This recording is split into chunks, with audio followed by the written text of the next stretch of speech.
Welcome to Fleuve Congo, Fleuve Congo, Fleuve Congo, Fleuve Congo. Ici, on est au Fleuve Congo. Mon beau pays, ça c'est mon beau pays Congo. Bienvenue au Congo. Welcome to Congo. Woo! Fleuve Congo, Fleuve Congo. This is it. Is this beautiful or what? Who said Congo was not beautiful? Who said Congo was not beautiful? How cute is this?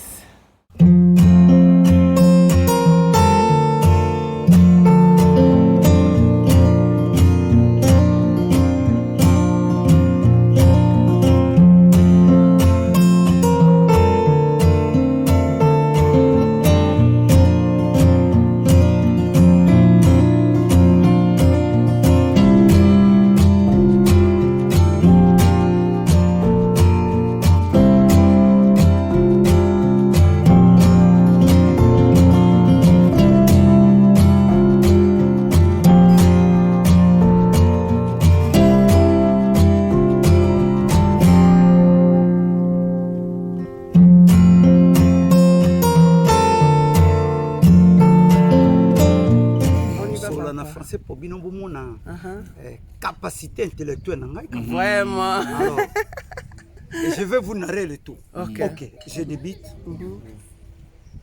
Alors, je me présente. C'est le lieutenant Ngei. Lieutenant Ngei, c'est un officier de la force navale à Banana. Je suis marin, je suis navigant. Comme j'ai vécu longtemps à Banana, en tant que marin, navigant, un chercheur, un intellectuel, c'est moi le promoteur de cette histoire à l'embouchure du fleuve Congo. Le pays m'avait donné l'opportunité, parce que je viens de faire ici une vingtaine d'années, tendant à devenir 30 ans. Mais le pays m'a donné l'opportunité d'aller suivre mes études en Europe plusieurs années. Alors, de mon retour à Banana. Et j'ai quitté aussi Banana pour aller étudier ailleurs. De retour à Banana.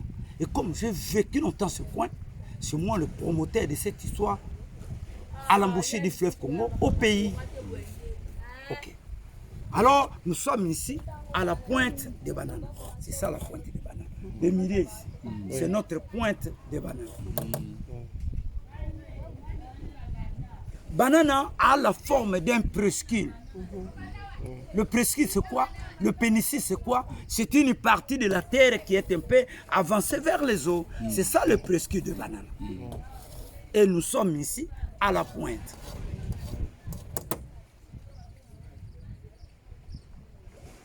S'il est lié ici à la pointe de Banana, j'accueille le professeur des universités du pays du monde, les étudiants aussi également, les ambassadeurs, les missions diplomatiques, mes officiers supérieurs et généraux du pays, les politiciens du pays, c'est-à-dire les ministres, les députés, les sénateurs, les élèves aussi de l'école primaire et secondaire, ainsi que la population. Et j'ai à vous dévoiler que j'ai déjà accueilli notre président de la République ici. On a passé avec lui ici pendant 30 minutes et c'était bien passé. Et il était parti très content. Vraiment. Nous attendons les promesses qu'il avait certainement allouées ici pour l'organisation de notre site touristique. Construire des installations touristiques ici. C'est ça que nous attendons. Comme je vécu en Europe, je connais ce que j'ai vécu là-bas. C'est des moindres, mais ça c'est un lien touristique de l'importance capitale et que les pays devraient s'organiser. Où on devrait faire beaucoup de recettes. Ok. Ok. Alors, nous sommes ici à la pointe de Banana. Les pierres que vous voyez là-bas, et d'autres pierres au fond là-bas, la distance est de 150 mètres. C'est notre pointe de Banana. Et les eaux ici que vous voyez, ce sont les eaux salées de l'océan. Et de l'autre côté, c'est le bras du fleuve Congo, c'est ça. Mais ça a subi l'influence des eaux de l'océan. Toutes ces eaux ici, c'est salé. Ok. Alors, observons un peu la carte. La partie qu'on a peint en jaune ici. Ça, c'est la route numéro 1 du pays. National numéro 1. la nationale numéro 1. Le kilomètre 0, ici à Banana. Lorsque vous quitterez Banana, vous serez à Mwanda, à Goma, à Matadi, à Kinshasa, à Bandundu, au Kasai, au Katanga, jusqu'à Kasumbalesa. Kasumbalesa, c'est la frontière du Congo et la Zambie. Alors, de Banana à Kasumbalesa, la distance est de 3259 km. 3259 km, Banana, Kasumbalesa. Et nous sommes ici à la pointe. Nous revenons ici à la pointe de Banana. De Banana à Soyo, la ville angolaise de Soyo, que vous voyez, la distance est de 8 km. Le 3 km vers Soyo, les eaux salées de l'océan, le 3 km vers Banana, les eaux salées de l'océan, tandis que les 2 km au centre, ce sont les eaux douces du fleuve Congo, des eaux non salées. Non salé, ouais. Non salées. Alors, observez, au centre, vous voyez, les eaux au centre, en couleur un peu chocolat, qui continue, qui continue, chocolat. et ça continue. Ce sont les eaux douces du fleuve Congo, mais ces eaux ne sont pas salées. Ok, on va en parler. On va en parler. Okay. Alors, observons un peu notre côte. Notre pays a la côte océanique à terre qui est 35 km. C'est-à-dire, ça c'est Kabinda, ça c'est Mwanda.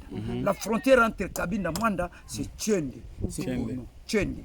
Siamfumu, Mwanda village, Mwanda ville et Banana, notre côte océanique a que 35 km. Et les eaux ici, de l'océan, ça se constitue sous forme de tourbillons. Et quitte l'océan, inonde nos bras ici pendant 6 heures du temps, inonde nos bras ici pendant 6 heures du temps. Et nous signifions ça en termes navals, la marée haute.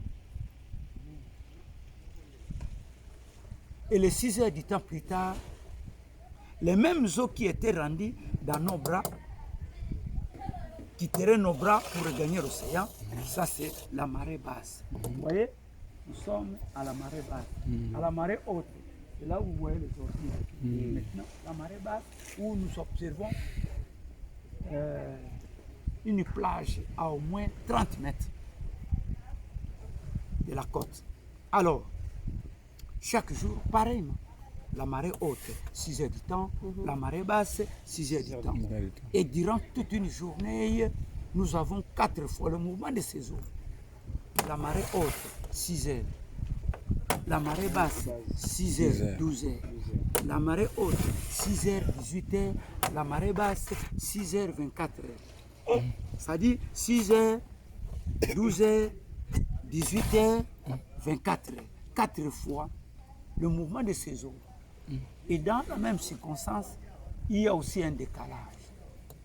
Si aujourd'hui, la marée haute était à 8 heures, le demain serait 9 heures. Le lendemain 10 heures, 11 heures. Pourquoi un décalage d'une heure du temps la veille? Lorsque les eaux quitteraient l'océan, pour rejoindre nos bras ici pendant 6 heures du temps, après 6 heures du temps, ferait 15 minutes de repos. Les eaux inertes pendant 15 minutes sans mouvement. Et ensuite, la marée basse. Et les eaux s'est rendu aussi à la marée basse. Après 6 heures du temps, ferait aussi 15 minutes de repos. Et ensuite, la marée haute. Et c'est là pendant 4 jours. La marée haute, la marée basse, la marée haute, la marée basse, avec les 4 fois, les arrêts de 15 minutes. 15 minutes, 15 minutes, 15 minutes, qui constituent 1 heure du temps. Cette 1 heure du temps, la veille, il y a un changement. Si aujourd'hui, la marée haute était à 8 heures, et demain serait 9 heures. Le lendemain, 10 heures, 11 heures. Alors, quelles sont ces eaux? Ce sont les eaux de l'océan ici, qui bénéficient de la marée haute et de la marée basse. Tandis que les 2 km au centre, les 2 km au centre, ce sont les eaux douces du fleuve Congo et continuent jusqu'à 135 km. On va en parler. Observons un peu notre fleuve. Le fleuve Congo, en provenance de Boma, la largeur du fleuve Congo à 5 km. 5 km. Arrivé à la pointe de Boulambemba vers Soyo, 5 km. C'est là où nous bénéficions notre débit. Le débit, c'est quoi? Le débit, c'est la quantité des eaux du fleuve Congo qui se déversent par seconde à l'océan. Mais, lorsqu'on a été à l'école tous, on nous a appris que le débit du fleuve Congo, c'est la quantité des eaux du fleuve Congo qui se jettent à l'océan, qui tombent à l'océan. Mais le fleuve ne tombe pas, ne se jette pas. Et les eaux de l'océan et les eaux du fleuve Congo, ils sont tous au même niveau. Au niveau de la pointe de Boulambemba, à Soyo, 5 km, c'est là où passe le fleuve Congo. De la pointe de Boulambemba à Soyo, il n'y a pas une chute que l'eau tombe. Il n'y a pas une chute que l'eau se jette. L'eau ne se jette pas, ne tombe pas. Comme ils sont du même niveau, coulent normalement à l'océan. Alors, au lieu de se jeter, de tomber, non, ça se déverse. Le fleuve Congo est déversé à l'océan, où nous bénéficions notre débit à 50 000 mètres cubes qui se déversent par seconde à l'océan. Alors, notre débit est le deuxième débit du monde. Le premier débit du monde, c'est l'Amazone.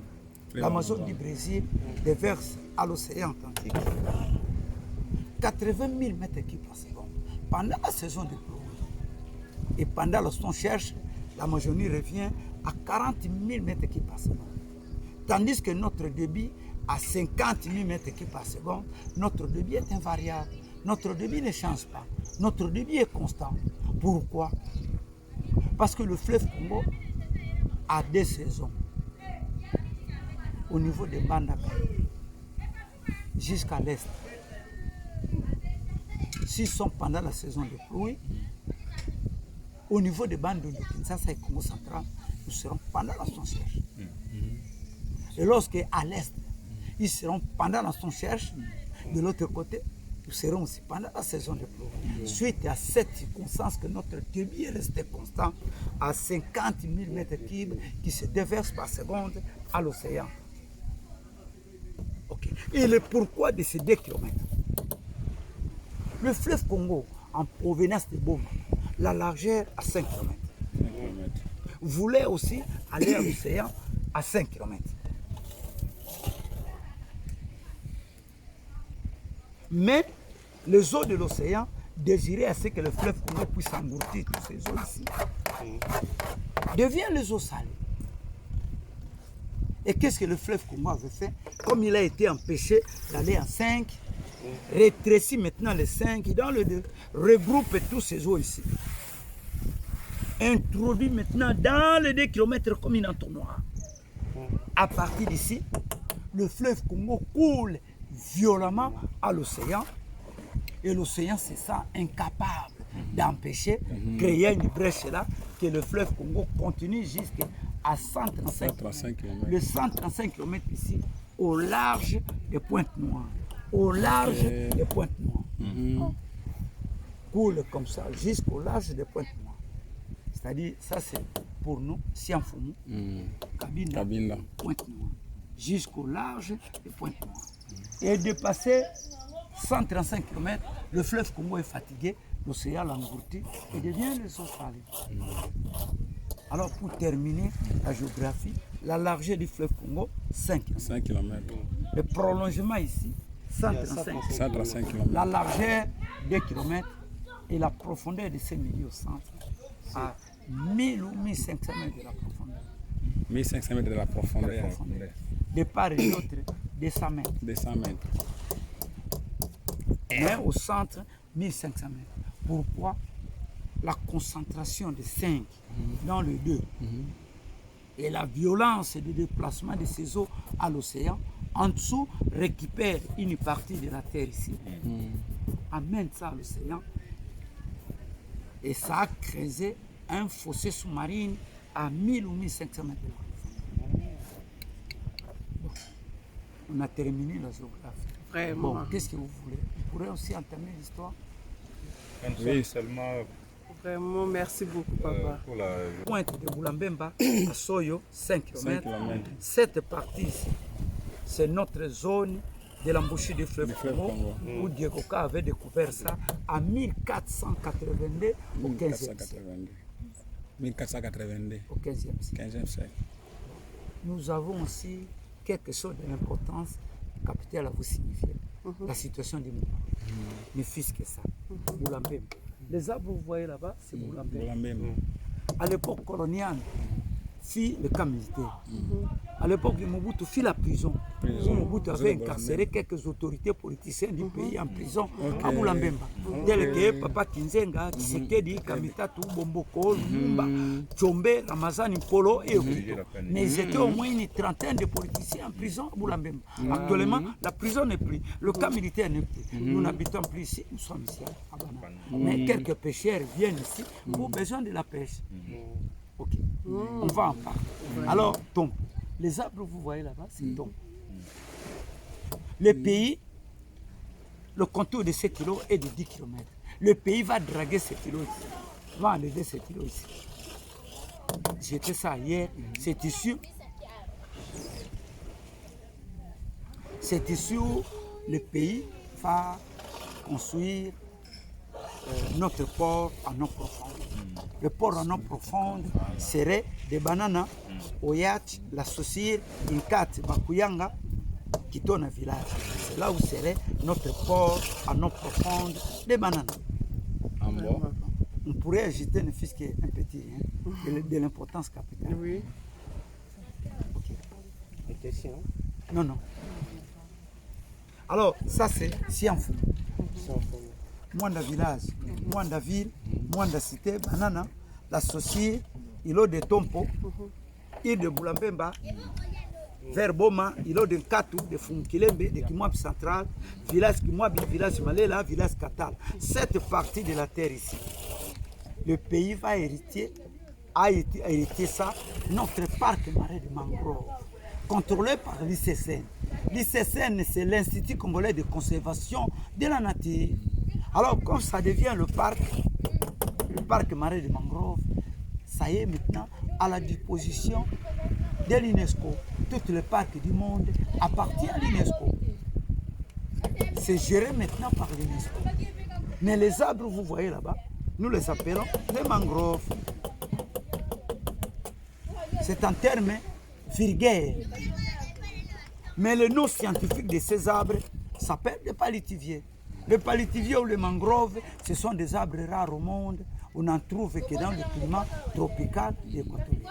Donc on a presque fait le tour. Merci beaucoup. Merci beaucoup. Alors on fait une petite...